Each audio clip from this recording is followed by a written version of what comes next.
আবাসিক এলাকায় হঠাৎ করে শুরু হয় ভালুকের আনাগোনা। রাস্তাঘাট মাঠেও দেখা যাচ্ছে এশিয়ান কালো ভালুক। আতঙ্কে বন্ধ করে দেওয়া হয়েছে অন্তত 94টি প্রাথমিক ও মাধ্যমিক স্কুল।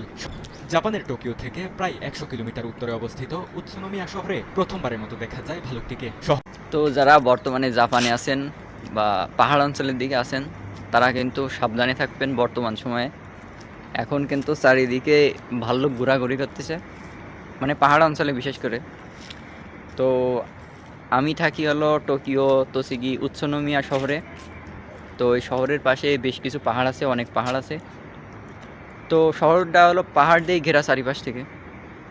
তো আজকে আমাদের ক্লাসে বললে যে ভাল্লুক ঘুরে বেড়াচ্ছে চারিদিকে। আমরা নিউজটা দেখিনি, এবার পরে যখন ক্লাসে দেখালে, বড় প্রজেক্টরে দেখালে যে ভাল্লুক দৌড়াদৌড়ি করতেছে।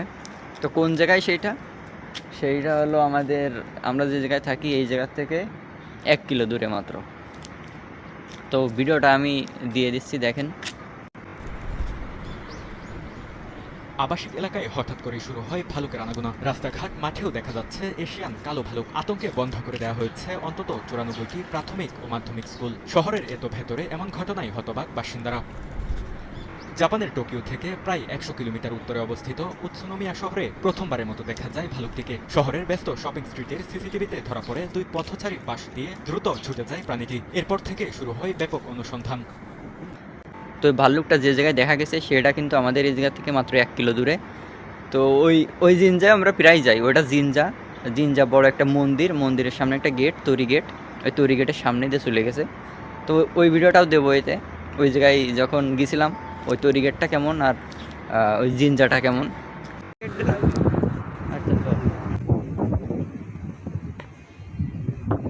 মন্দিরটাই করে গেছে।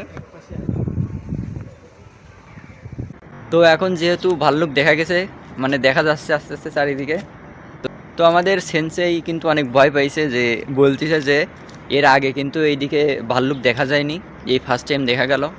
তো সবাই সাবধানে থাকবা। আর সাথে সাথে দেখলাম একটা নোটিশ বটনে আসলো যে ভাল্লুক দেখা গেছে। এখন ভাল্লুক দেখলে তোমরা কি করবা? বললে যে রাত্রিবেলায় ময়লা নিচে ফেলতে আসা যাবে না, ময়লা নিচে ফেলতে আসলে বিপজ্জনক। রাত্রি যখন ফেলবা তখন হলো ওই ভাল্লুক এসে ওই ময়লাগুলো খাইতে পারে। তো রাত্রে ফেলবা না, দিনের বেলায় ফেলবা। আবার অনেক সময় সমস্যা হতে পারে। তো রাত্রে কেউ বেরোবো না, আর প্রয়োজন ছাড়া। তারপরে আজ যদি সামনে আসে তো কী করবা? সামনে আসলে হাততালি দিবা জোরে জোরে, ভয়তে চলে যাবে। তারপরে জোরে জোরে কথা বলবা, কথা বললেই চলে যাবে ভয়তে। তারপরে আর কি, হেল্প বলে সাহায্য চাবা সবার কাছে।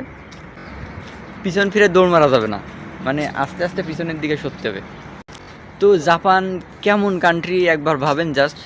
আমাদের অঞ্চলে একটা শুধুমাত্র ভাল্লুক দেখা গেছে, তো সেই জন্যে গাক্কতি স্কুলে নোটিশ বোর্ডও দিয়ে দিয়েছে যে কী কী করা যাবে, কী কী করা যাবে না, কখন বেরোবা, কখন বেরোনো যাবে না।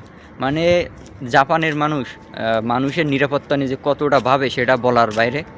তো একমাত্র জাপানই আমার দেখা মতে একমাত্র জাপানই দেশ যে সবার নিরাপত্তার কথা ভাবে, আর কোনো দেশ সবার নিরাপত্তার কথা ভাবে না। বাংলাদেশে তো যে যা পারে করুক, যে যেখানে মরে মরুক, কারোর কোনো দেখার বিষয় না। তো এই হলো বিষয়। জাপানে আসলে নিরাপত্তা নিয়ে কখনো ভাবা লাগবে না। আপনি জাপানে এসে না খাই থাকতে পারেন, কিন্তু নিরাপত্তা নিয়ে কখনো ভাবা লাগবে না।